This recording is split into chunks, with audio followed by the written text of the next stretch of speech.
Om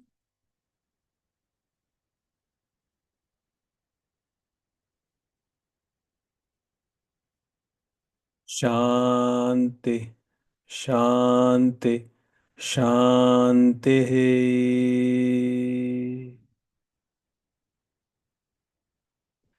Let there be peace, peace, peace.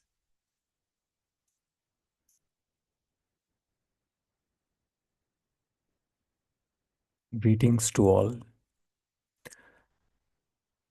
Jacqueline, can we start with your sharing, please?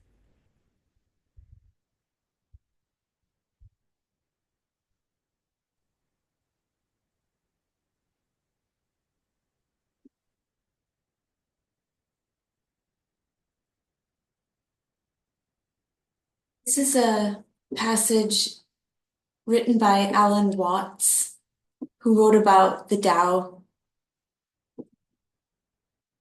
Today, before I read this, I want to share that Jagjot told me he would be possibly tentatively focusing on the spiritual heart for today's satsang, although that remains always fluid. But this passage came to mind, and it's a little longer than I usually share, but nonetheless, it came to my mind, and I hope it's relevant. So Alan says, your hair grows by itself, your heart beats by itself, and your breath happens pretty much by itself. Your glands secrete the essences by themselves, and you do not have voluntary control over these things. And so we say they happen spontaneously. So when you go to bed and try to go to sleep, you interfere with the spontaneous process of going to sleep. If you try to breathe real hard, you will find you get balled up in your breathing. So if you are to be human, you just have to trust yourself to go to sleep, to digest your food, and to have bowel movements. Of course, if something goes seriously wrong and you need a surgeon, that is another matter. But by and large, the healthy human being does not, from the start of life, need surgical interference. One lets it happen by itself. And so with the whole picture that is fundamental to it. You have to let go and let it happen. Because if you don't, then you are constantly going to be trying to do what happens easily only if you do not try. When you think a bit about what people really want to do with their time, and you ask what they do when they are not being pushed around or somebody is telling them what to do, you find they like to make rhythms. They listen to music and they dance, or they sing, or perhaps they do something of a rhythmic nature, like playing cards, bowling, or raising their elbows. Given the chance, everybody wants to spend their time swinging.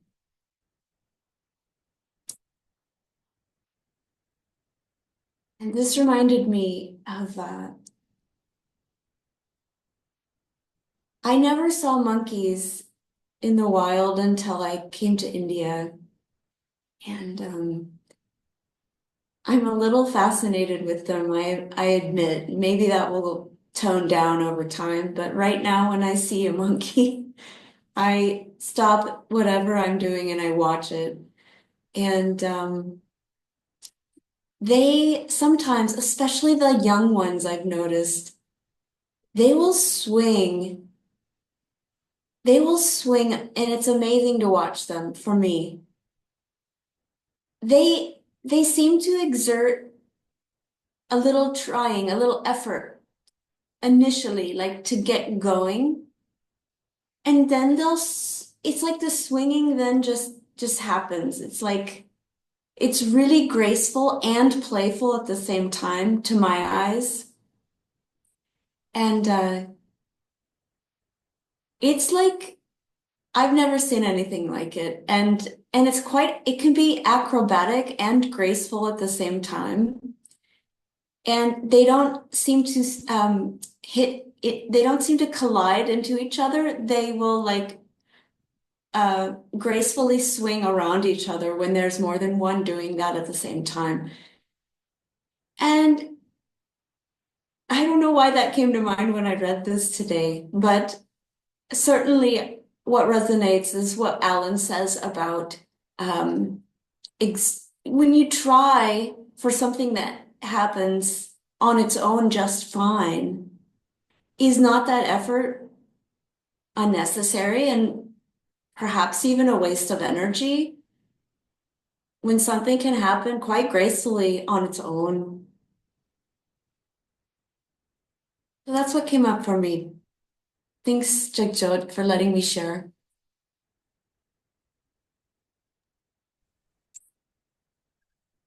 Thank you, Jacqueline, for that beautiful share. And there was a line in that where you said spontaneity. So that quote is actually not disconnected from the heart because the realm of spontaneity is the heart. And oftentimes, animals and children are seen in that space of spontaneity where they're swinging, playing. There's creativity, playfulness, there's complete exploration, not seeking, but exploration. Children do not seek, children explore, which is beautiful. And exploration is a part of being human. We explore till our till the mind body organism functions. We explore life, but seeking is something different. So when one resides in that space of heart or being, the seeking comes to end and exploration starts happening, which is spontaneous. And the swinging, I guess, is a part of it. So, so that's really beautiful.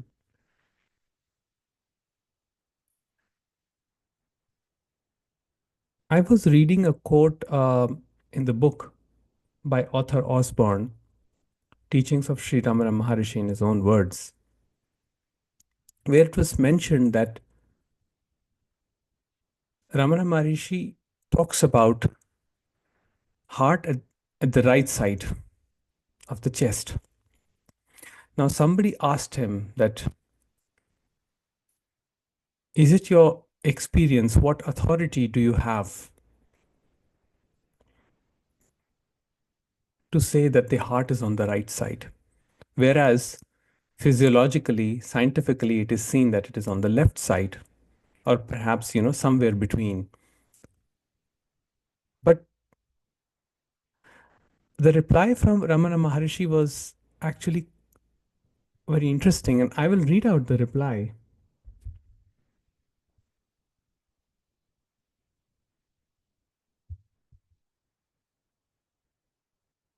So Bhagwan said, and this is very interesting, no one denies that the physical organ is on the left, but the heart of which I speak is on the right. Now, up to this point, it is quite understandable. But then he says, that is my experience and I require no authority for it. This is the line that struck me the most. When it is your experience, you do not require authority to prove that.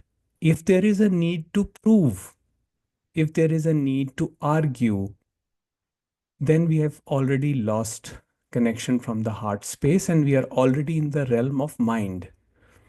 Because this whole point of arguing and trying to prove one's point comes from the mind space and not the heart space. Because heart space is restful and spontaneous, there is an element of letting go, as Jacqueline mentioned, and it happens spontaneously without effort. Heart does not require effort, mind requires effort. So, Bhagwan here in this statement is actually not trying to prove anything. He's just saying it is my, I'm putting it out there as a concept of mine. And he says, still, you can find confirmation of it in a Malayali book of Ayurveda and in the Sita Upanishad. And also, there is a biblical text from Ecclesiastes. Oh, sorry, I am struggling with this word. Ecclesiastes. All right. Ecclesiastes, where it says, the wise man's heart is at the right hand, and a fool's heart is at the left.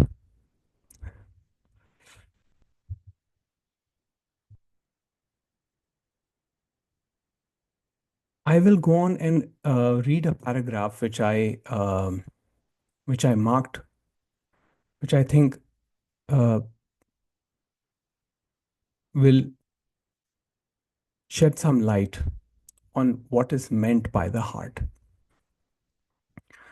So these are Ramana Maharishi's words from the book, The Teachings of Ramana Maharishi in his own words by Arthur Osborne. He says, the heart is another name for reality, and this is neither inside nor outside the body. There can be no in or out for it, since it alone is. I do not mean by heart any physiological organ or any plexus or nerves or anything like that. But so long as man identifies himself with the body or thinks he is in the body, he is advised to see where in the body the I thought arises and merges again. It must be the heart at the right side of the chest, since every man of whatever race and religion and in whatever language he may be speaking points to the right side of the chest to indicate himself when he says I. This is so all over the world, so that must be the place. And by keenly watching the emergence of the I thought on waking and its subsidence on going to sleep, one can see that it is in the heart on the right side.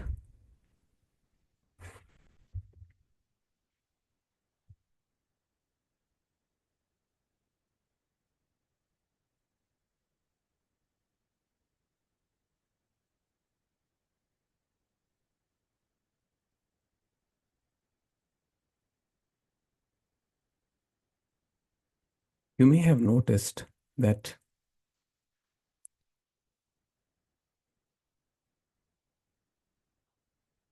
when we receive some information where we feel we have done wrong and we are completely identified with the mind, we usually put hand on our head. Oh my God, I did this. But when there is a feeling like compassion for someone, let's say someone had an injury or an operation or a procedure, or someone is undergoing pain of some sort, we put hand on our heart. Oh my God, this difference.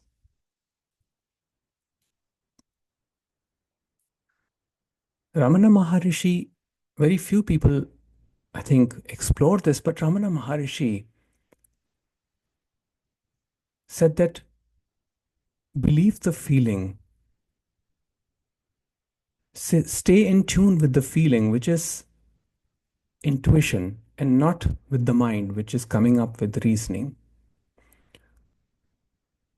Because intellectual reasoning, as we discussed yesterday, is limited. Our mind can come up with multiple solutions to our problems.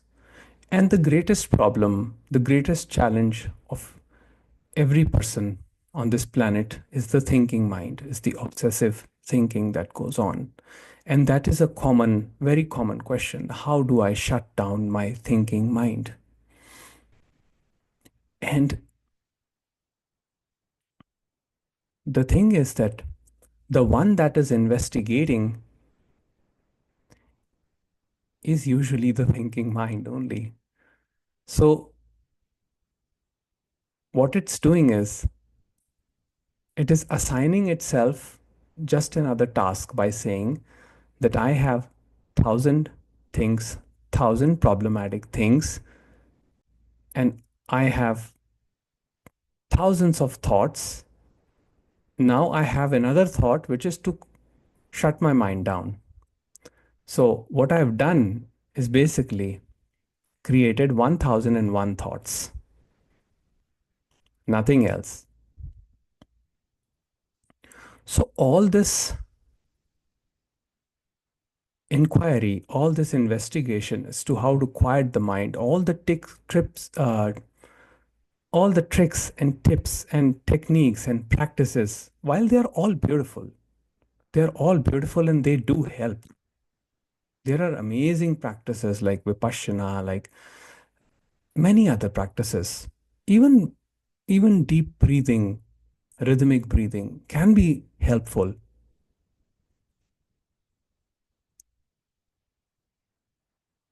But here's the thing. If the house is not in order, now I'm using terminology from Jiddu Krishnamurti where he says, if the house is not in order, there is going to be no meditation. That means trying to control thoughts, trying to shape them will not work. Trying to alter them, trying to block them will not work.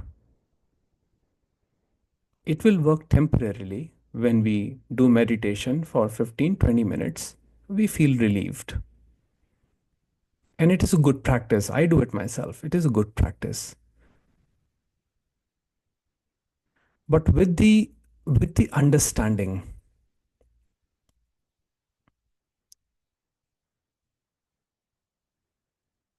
with the true understanding that no one really is in control and that everything is happening,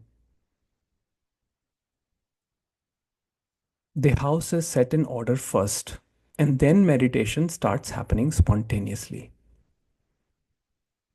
which is what Ramana Maharishi also has said in this book, that it has to be effortless and not as a process of time or a practice, because skill is something else. Skill is still the mind's thing.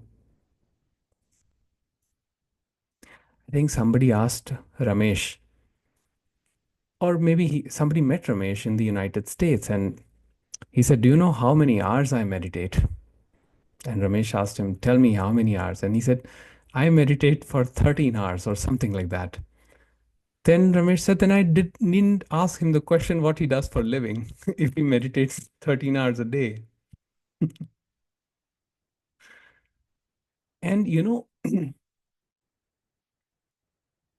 the mind is so clever. It can be trained in any way. You can actually really meditate for long hours and train the mind, and mind will know that during that time it is not to be disturbed. So it learns the skill very fast. But skill is not what we are talking about here.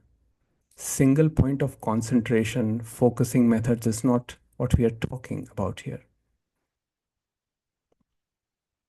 That is all control based. We are talking about the heart exploration, just being, which means giving up total control, giving up the force, that irritation, which comes up, which says that I'm going to change my thought.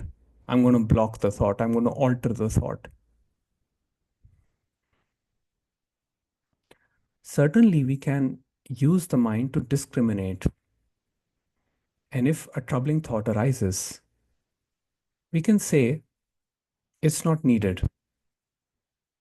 But if the thought is too strong, if the current is too strong, then what does one do? Then it's futile fighting. It's better to flow.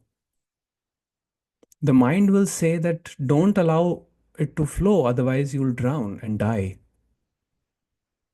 But in that death is the liberation, is the freedom that the sages talk about.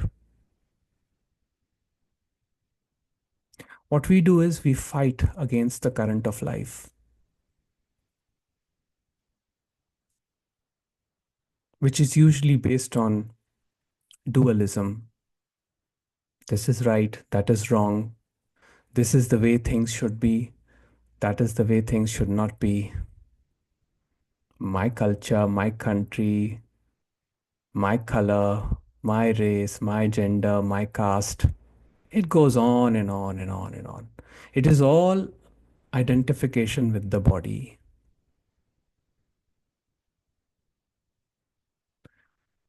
And Ramana says that just watch this I.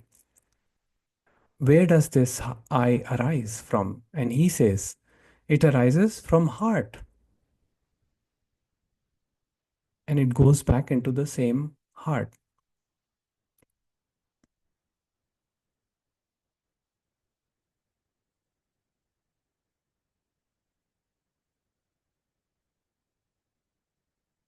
All that these masters are doing is pointing to the source of the I thought. The illusion is that we feel that the I is only real in movement. Whereas we know that I is not our constant experience. It comes up only when we think about it. Otherwise, it is not there because majority of actions are happening spontaneously. Just like Jacqueline mentioned, breathing, regulation of body temperature, bowel movement, and so many other things are happening at the level of the organism. How much of that are we control in? Actually, not at all. We are not at all in control of anything. So, when this concept is understood,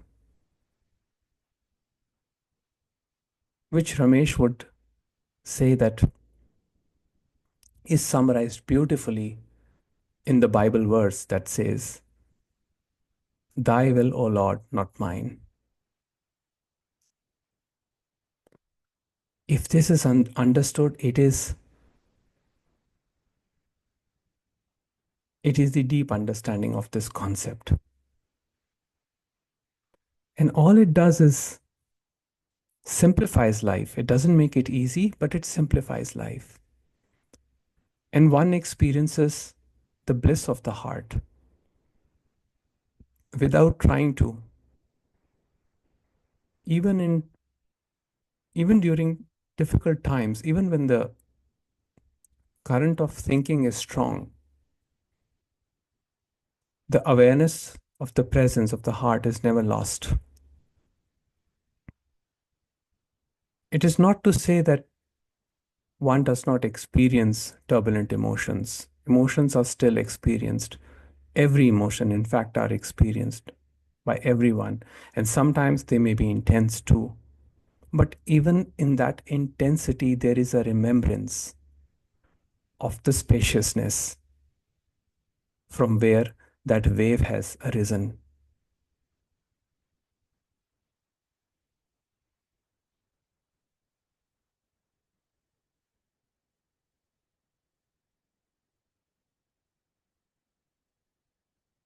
And that ocean is unconditional love.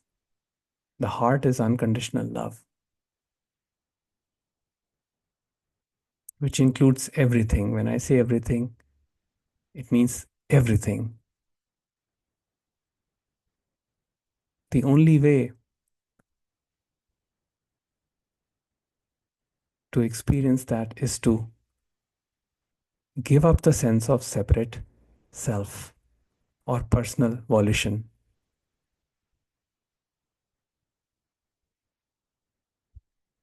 I will read something from Papaji.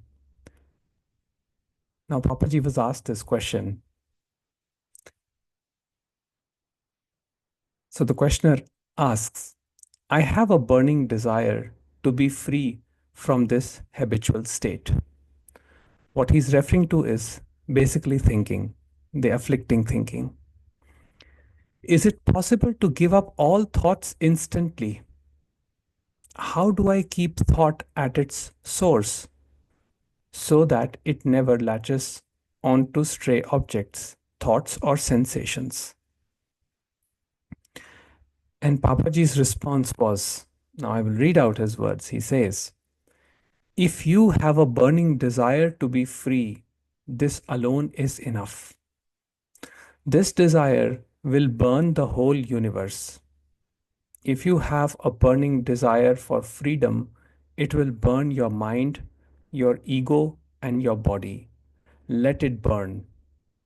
And if you find anything that is not being consumed in the flames, throw it on the fire, because whatever enters the fire becomes fire itself.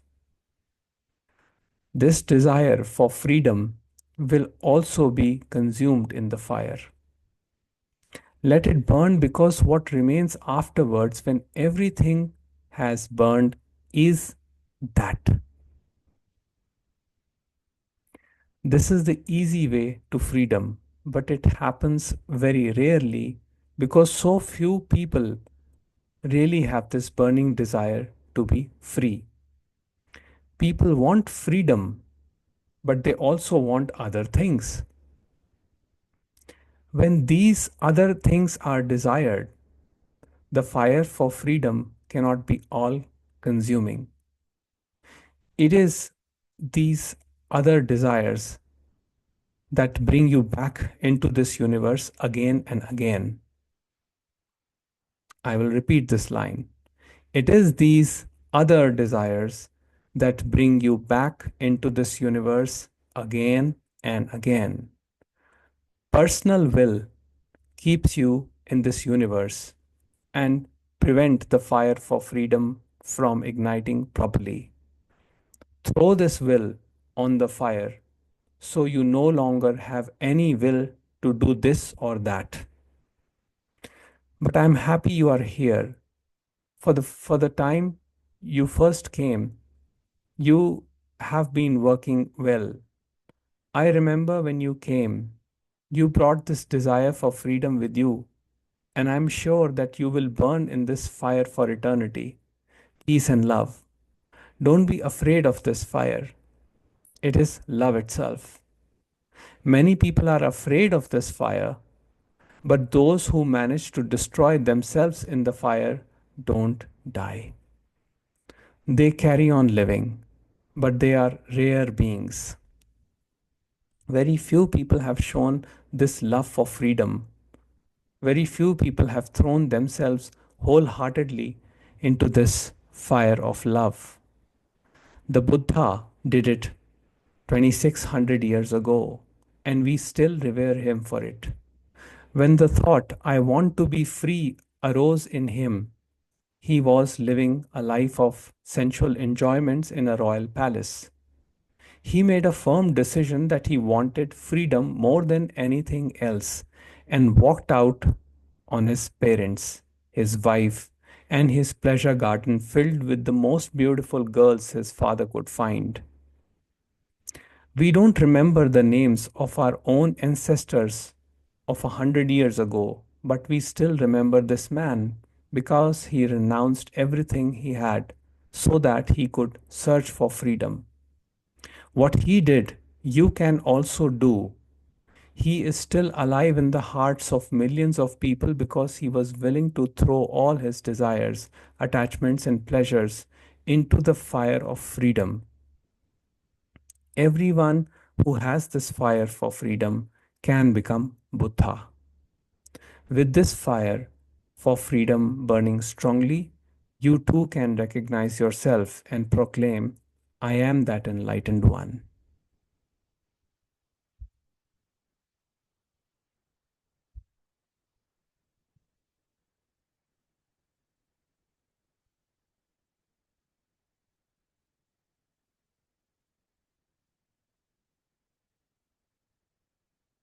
So the question is, when are you going to throw all your desires into this fire? Or would you like to come back to this plane over and over again?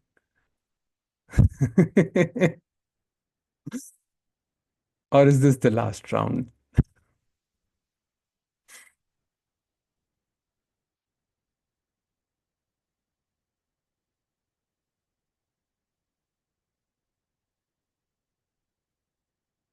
Okay. So we can take up questions, or if anybody would like to share anything, please raise your hand and I will unmute you.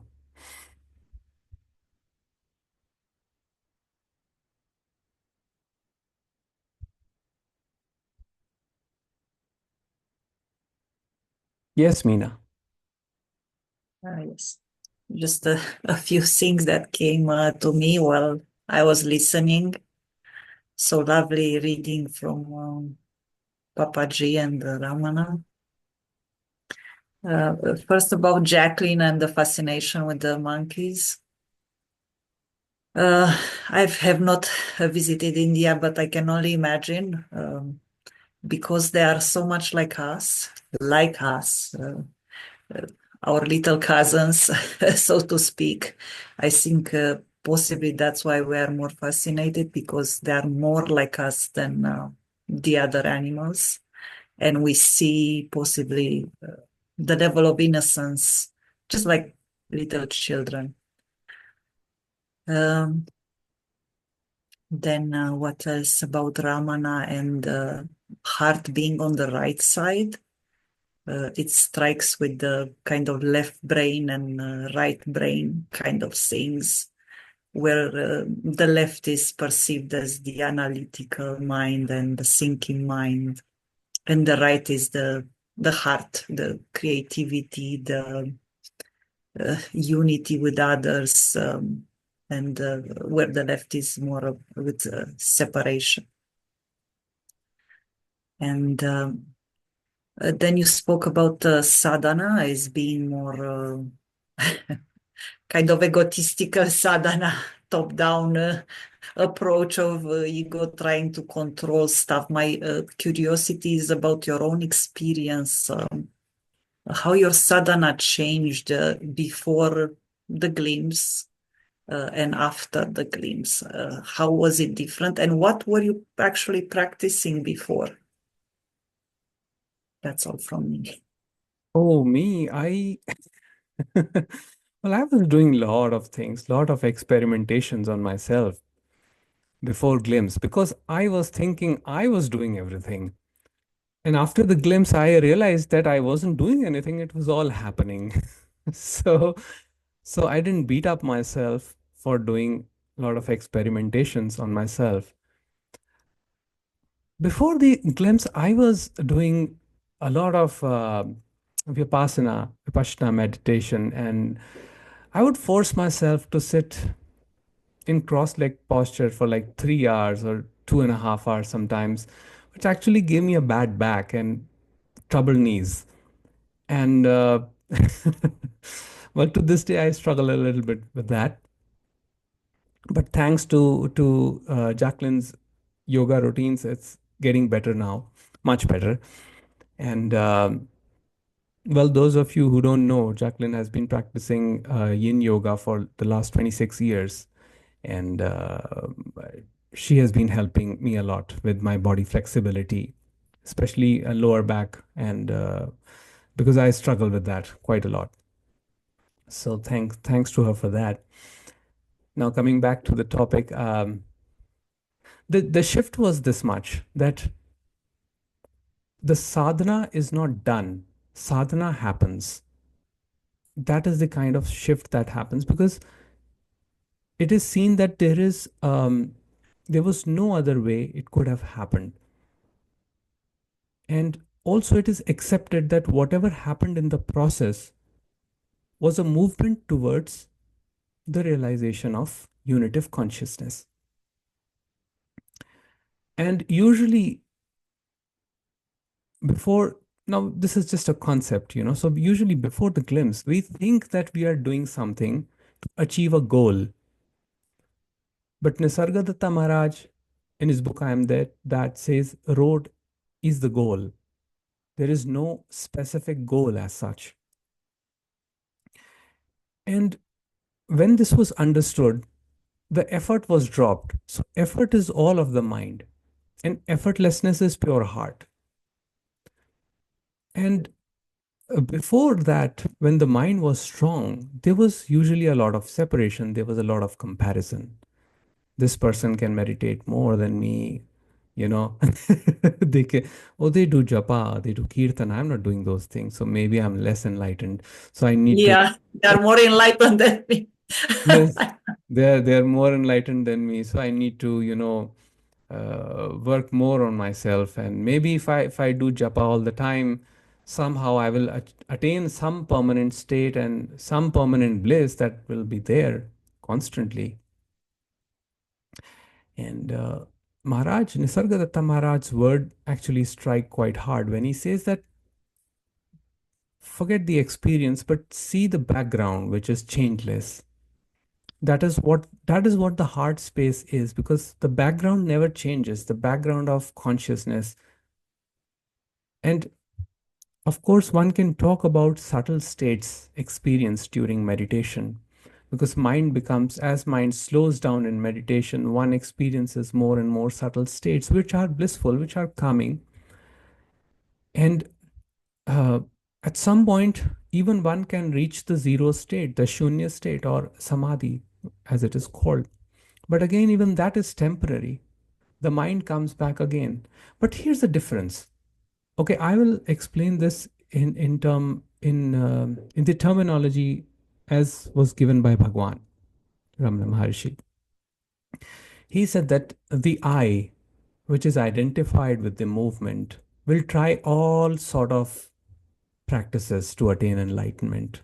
Whatever version of enlightenment it perceives as the real, you know, that maybe after enlightenment I'll be a quote unquote good person or a nice person, you know.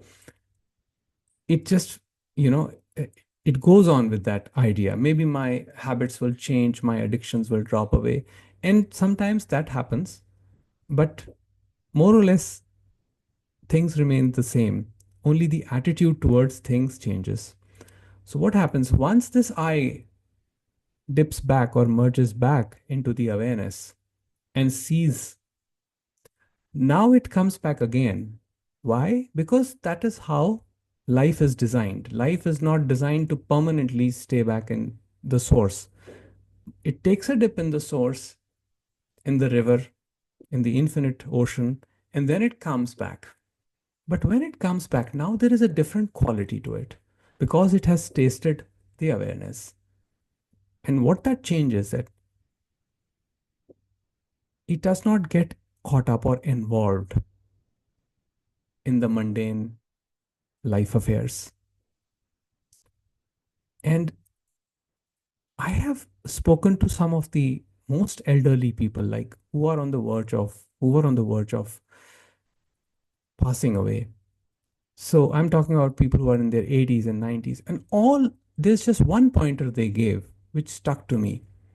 And that pointer was, and all of them gave it, was that do not take life too seriously. That's the highest pointer that they gave. Don't take this freaking life too seriously.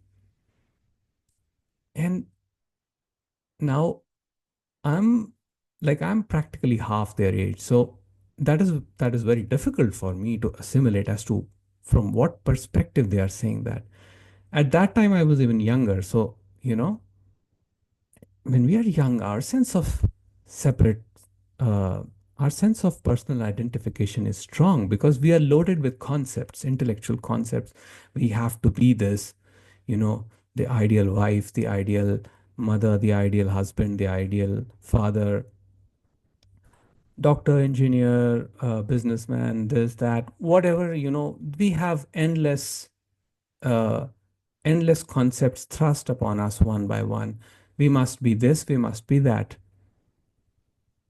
And when it is seen that all that movement does not lead us to any peace of mind, that starts changing the whole perspective. It doesn't mean that we don't have to perform our roles. We can be a good father, we can be a good mother, we can perform all those roles beautifully. In fact, if we are less serious about life, we'll be actually better at those roles because we won't cause too much nuisance.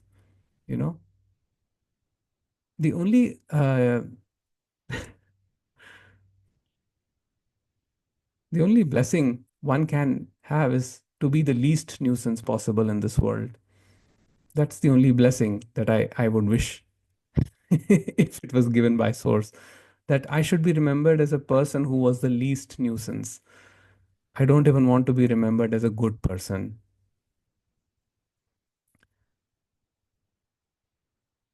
So when we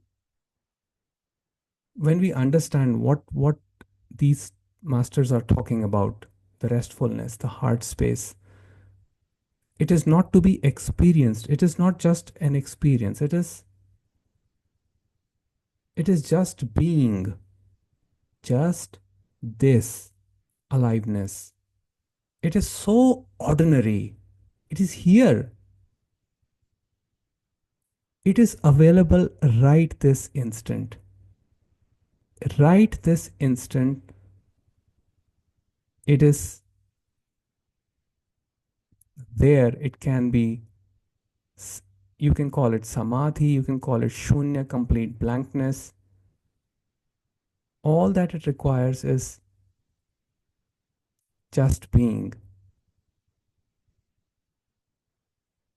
But here's the thing, when we are given too many concepts, when we start flowing in concepts, we think that we are separate. We are separate from this consciousness, heart consciousness, and we go out in search of that.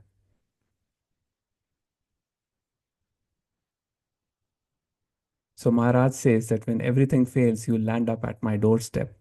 When you've tried everything, and you've tried all practices, then what does one do? Then one completely surrenders. Surrendering is being in heart space. And this is what Papaji was saying. The, the fire for freedom within you, when it's not strong enough, will keep you confused, will keep you caught up in concepts. And then you will come back to this plane over and over again. Again, all of this is a concept, and it's a beautiful concept. But even if you see in this life, what we perceive as our problems, they are a loop. They're like a loop. It's the same situations happening over and over again. We are reacting to same problems. Somebody said this, somebody said that, this happened, that happened. Life is not flowing according to my preferences.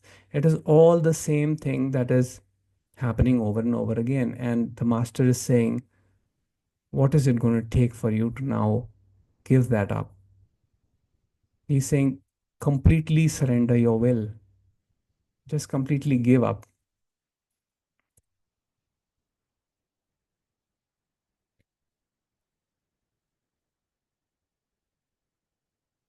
Sometimes, when one is in the height of an emotion, it can be very challenging to give that up. And that may not happen. And that is also okay. But the awareness, the pure awareness, the heart is always accessible. That is has been my personal experience. Even in the most challenging, difficult times, the heart space is available. Now, it may be like, like they use that classic example, blue sky, the blue openings in the sky amid gray clouds. If you just focus on the gray clouds, that is like entanglement, mental entanglement. But there are openings here and there.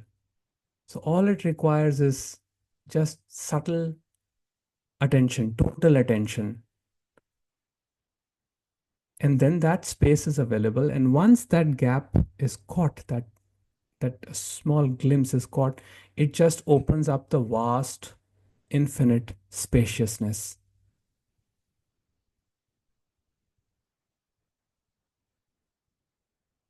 Which according to my concept has been described in the scriptures as Satchit Ananda, which are not three: being, consciousness, bliss. There are three words to describe one, and one alone is.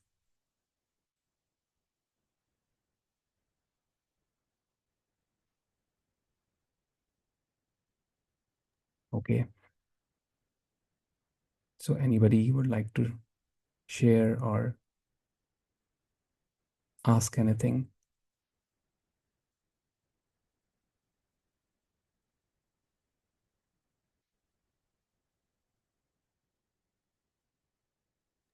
Yes, Meena.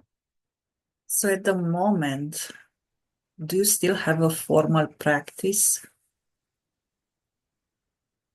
Well, I do practice sometimes. We do sit in meditations on Saturday. We do silent meditations, but that is just to make the mind a little bit conducive for what is about to come. It just sets the tone for that. It is not done with an objective in mind, with an aim in mind. So I feel all practices are beautiful. For example, I do yoga also, I do stretches also, and I do japa also sometimes. But again, it is not done with any intention, with any objective in mind, not even with the expectation that it will calm the mind, but it just happens. And I think it was Ramana Maharishi who said that when the japa starts happening spontaneously, that is self-realization. Did you feel like, because now talking about japa, did you feel like after the glimpse you became more drawn to like bhakti kind of a practice, like just repeating the name of God and, as you say, for no purpose, but just to marinate in it, so to speak, like Yeah. enjoy it to that level, right? So, Meena, Oh, all of these happen. The intellectual rumination also happens. Bhakti devotion also happens sometimes. So I start crying sometimes just out of devotion. It happens.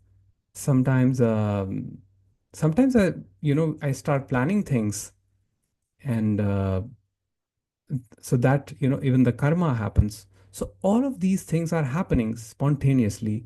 The only thing is that at the core of it, there is this knowing that this is only an instrument through which things are through which the impersonal energy is just expressing itself. It is just an instrument. There is no reality to this person, because this person is just, it comes and it goes. This person is just connected to all this brain mechanism. If something happens to the brain, the person is completely in a disarray. So it is fickle. But yes, a lot of things, a lot of energetic exchange keeps happening. And there is no desire in me to change it, to shape it, or to mold it to achieve a preferred outcome. So I just enjoy it for its own sake. So I do workouts also. I just enjoy them for their own sake, and there are no rules for me. I don't sit in formal postures to do meditation. I can simply walk sometimes and do meditation, but not in the Buddhist way. I have my own way, and in in other ways, sometimes meditation. I feel that meditation is simply the observation of life, and it happens now. Exploration happens now, but not seeking. Seeking doesn't happen. I have no desire for any seeking. But exploration, yes, beautiful. Vibrant colors of nature. I mean, I have, we have been visiting a lot of hill stations and beautiful places in India, and uh, we were fascinated by the beauty and the colors and all the exotic locations that were there in that part of the country. And it was all exploration. It was like, no, there wasn't any question as to what this is or why are we here or why did God create this or that. There was simply just love. That's all I can express. Love. That's it.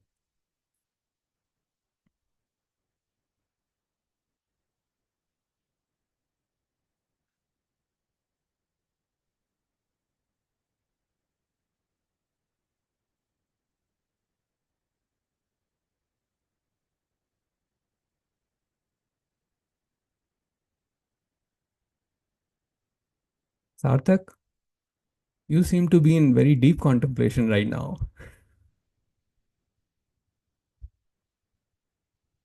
Hold on. There you go. Yeah, no, I'm just being random. I pick on him sometimes. Huh? I'm telling others I pick on you sometimes. I love that. I don't mind that at all.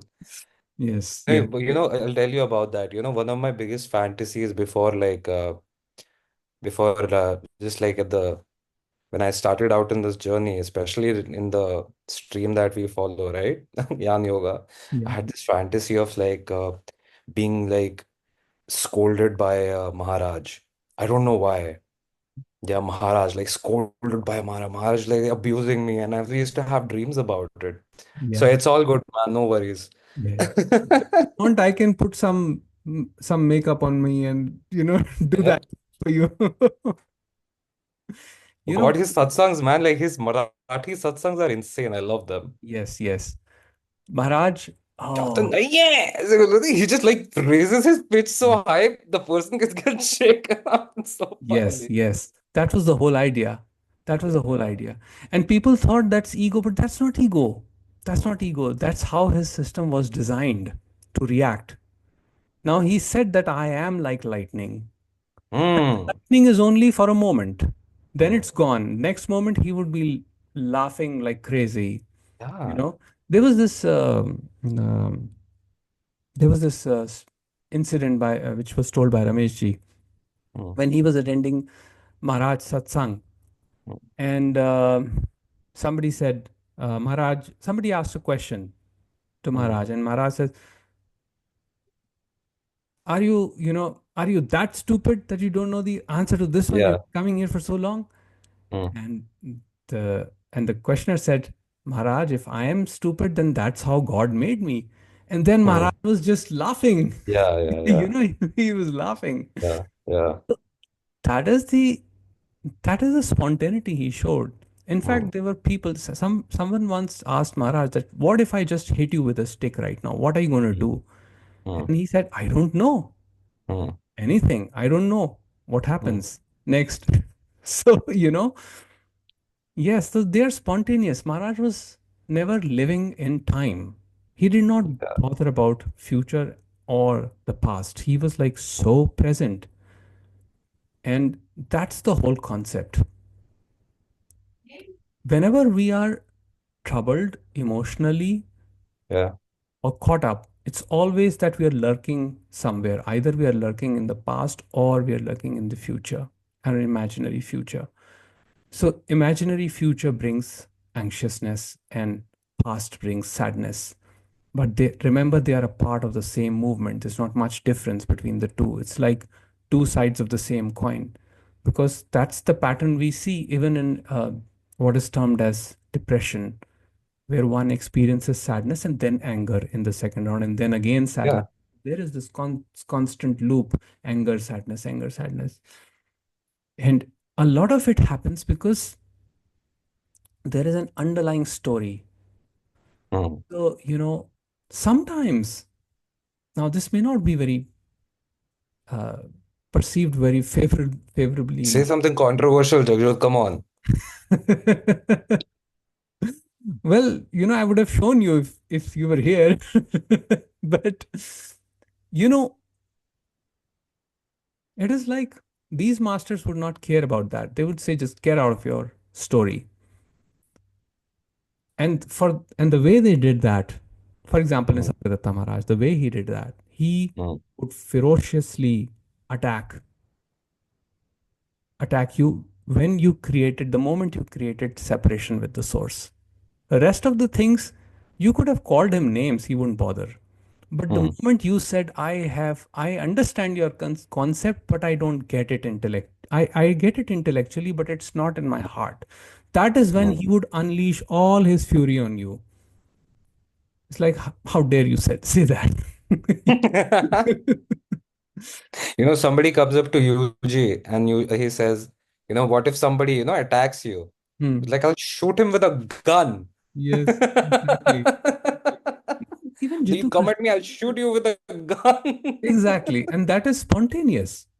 I That is mean, of course, spontaneous. like he's saying, why can't sages be pragmatic like the rest of us? That's again, we keep going on off about this. No, But no. they're just like us. They just see the world in a different way. Exactly. Exactly. The only difference is that sage does not live in time. Yeah. Sage lives spontaneously like a child. And a Mm, child can be unpredictable, so can be a sage. right. They can say anything at any point. They can, shock you. They can Jagjot, just I really jolt you. like those videos you make about like, the kind of the child being a narcissist, but not a pathological narcissist. Yes. Just like pure narcissism. This is my world. Everything's good. I'm happy. Who gives a flying hoot about the rest? That Right. sort of narcissism, Yes, of course. which is not, kind of like in time No, as a no. concept. For child is spontaneous in that way. And the child's mechanism is designed in that way by nature. Child Mm, considers mother to be an extension of itself. And when there is demand, let's say demand for milk, demand for attention, it will just scream, you know. Now, the thing is, it gets over at that point. The child may cry when you hit the child, or say something, scold the child will cry. But it will not live with that concept because it has not formed the ego. After about like 1.5 to 2 years, when the ego forms, then the accumulation starts happening, registering starts mm, happening, and then we are like, okay, slowly, I was insulted, I was mocked, I was, yeah. you know and that story keeps sticking to us for the rest of our lives, and we keep living with that. I was mocked, I was insulted, I was, Mhm. did this happen to me, that happened to me. And these sages are actually putting a lash, Mm, and saying, wake up, yeah. nothing happened, wake up. Now that may seem cold to some. Mm. That may Of seem really course. cold to some. But yes, the brain is designed in this way that if too much attention is paid to a certain aspect, Mm. it starts becoming more and more real. So you wanted something controversial, here's something controversial. People can fall in love with their depression. Of course. I mean that's a fact. That's not even controversial, Jagra. I Yes, expected better out of you. yes, Sorry. yes. Now, the thing is, sometimes it requires a little bit of jolting to get that out. That doesn't mean one has to go through a shock or anything. What that means is conceptual jolting. Like, why are you so attached to the story of me? What is the story? Why aren't you reflecting on that story? There is a story always. And yes, sometimes one is not able to find it because the emotional intensity is high. But as I said, in the dark clouds, there is always that small gap here and there. So once you find it, just Mhm. be, and everything will be revealed. The whole game of the mind will be revealed. Then it does not matter.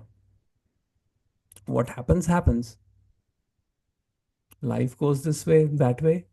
It's acceptable. And one acts spontaneously. So, like Maharaj said, I don't know. I may hit you, I may not hit you. I may retaliate, I may not. you know? But speaking about depression, I really like, Jim Carrey's definition of depression. He's like, it's deep, deep rest for the persona. So it's like just tired of its story and it kind of just wants to withdraw from its story. So it gets really it withdraws into oneself. Might come out as anger before, but then it withdraws into itself because it's deeply tired of playing the same role over and over and over. Yes, yes, Wants to disengage from all of that. exactly. And yeah, I mean, I think like depression is like kind of a beautiful thing, honestly speaking. It's like a nice break for you. It's just like, okay, You enough know, playing the role. and this is like, I would use the term suffering rather than giving it depression, names Sure, like depression or disorder. For me, sure. everything is stress. I just see everything as stress.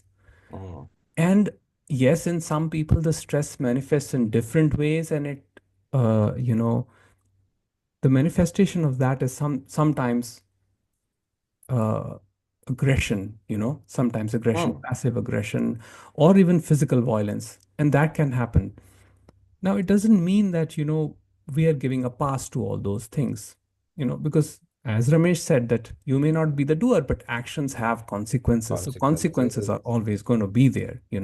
If you hit the wall is going to exert the same force on your hand. But that said, all the story, personal history is tied up to doership. It is a belief that I did something. It is all tied up to this sense of I that these masters are talking about. I did this, I did that. I mean, I have spoken to so many people where they tell me that they're experiencing a lot of guilt. But when I tell them that, or when I try to point them at the source of that, the story, they're not willing to look there at all. Now, I understand it's God's will. I cannot force that process. I can only point. Rest is all God's will. But I do point because when you point, the mind has the remembrance. And at some point, when it is the perfect time, when it is the cosmic timing, divine timing, then the mind will reflect back and see the story. It will illuminate the entire story. And that vision is completely different. It is a total vision. It is a vision not based on right and wrong or good and evil or any moralistic concepts of the world. Just a little. I'll go into the depression. I think, you know what, most of the time, I think even as a culture, we find it extremely attractive to identify with syndromes, even if it's something that is could possibly be temporary, you know? It's just like, okay, even if you feel bad for a longer duration of time, you don't have to like classify yourself as something, even if you have like you have an official diagnosis from like a psychiatrist. But that's another topic. I don't want to go into that. You can argue with your conceptual stories. You can argue with belief systems. You can't argue with feelings. Exactly. So I think it's perfectly valid to point to somebody that, hey, stories are stories. There's nothing like, I don't think there's anything controversial about challenging somebody to question their belief systems and yet be completely open to how they're feeling. I mean, I Exactly. feel like that, I think that's so fair, Yes. because at the end of the day, I think most people will agree, most sensible people will agree that we do live in a very subjective like reality. Exactly. Everybody, it's a very rational thing to say, I live in a subjective reality, which could or could not be true. And I could of course, if somebody else does that for me, that would be a bit, crossing the line. But I can at least inquire and be like, how much of this is true and how much of this is me kind of remembering thing a certain way to conceal certain things from myself. Exactly. Exactly. This whole this whole movement is pointed out in the presence awareness. Yes. This whole movement is pointed out. And why it's happening, what is the purpose, what is the motive, even that is revealed. And there is sometimes there is a motive too. Oh And it yeah. is, yes, there is a motive too. Because most of these are learned things, Yeah. defenses, and they are so programmed, so conditioned that it is difficult for one to even challenge them. And my concept is very simple. It's a okay, I do not talk in terms of, I'm not even qualified to talk in terms of disorder or, I just see everything as stress. I know stress. Okay, stress, Yeah. what does stress mean? And I feel all these classifications that we are we make, you know, Hmm. like bipolar or maybe other, Yeah, yeah, yeah. yeah, these So are much. different manifestations of the same stress. And the root of Hmm. it is the sense of separate self or me, Hmm. which says that I am different from the world. So, end of the day, whatever you do, the question is, are you at peace? Is it bringing you more peace or not? If it is Hmm. bringing you peace, continue with whatever you're doing perfect. And if it Hmm. is not bringing you peace, then definitely there is, I believe, there is some room for introspection over there. Hmm. I think that's extremely fair. Yes, yes. All right. So we can take up one last question. If anybody wants to ask anything or share, please feel free to. I wanted to quote a sentence from Mahayoga book from Ramanashramam. Okay. Bhagavan's birthday is coming on 30th of December as well. Bhagavan doesn't ask to call it a birthday, but then still. Okay. On the same lines of what Jagjot explained today, I wanted to add a note. So this has been taken from the Mahayoga book from Ramanashramam. So the practical outcomes of self-surrender is indirectly expressed by the sage as follows.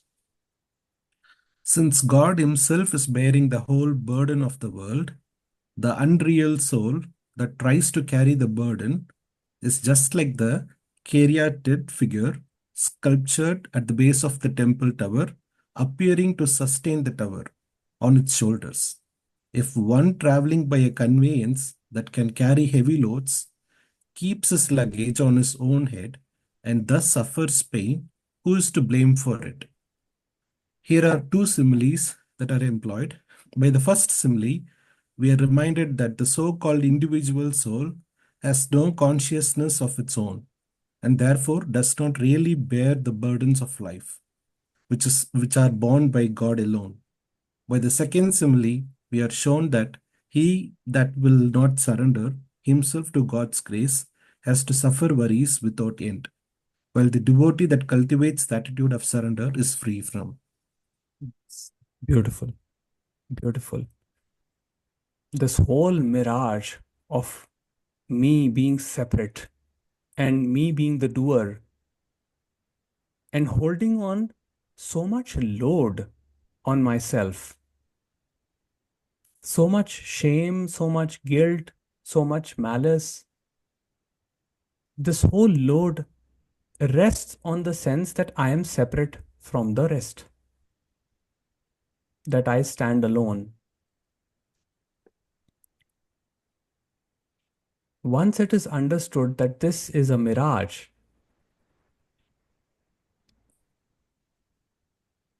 then there is no separation. Therefore, there is no suffering. There is complete breakdown of the subject-object relationship. Otherwise, I live with the sense that I have to carry this load all my life.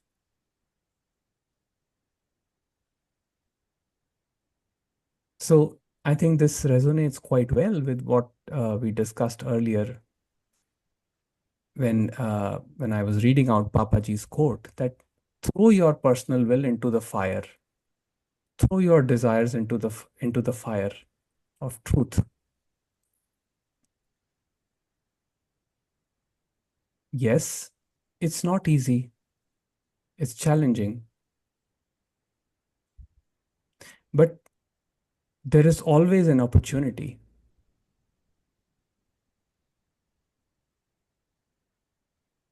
In fact, right now, it can happen just right now. And no special practice is needed. In fact, even Bhagwan said to this point that one doesn't even need to concentrate on the heart. Any set self-inquiry is superior to focusing on the heart. This I thought itself will lead you there.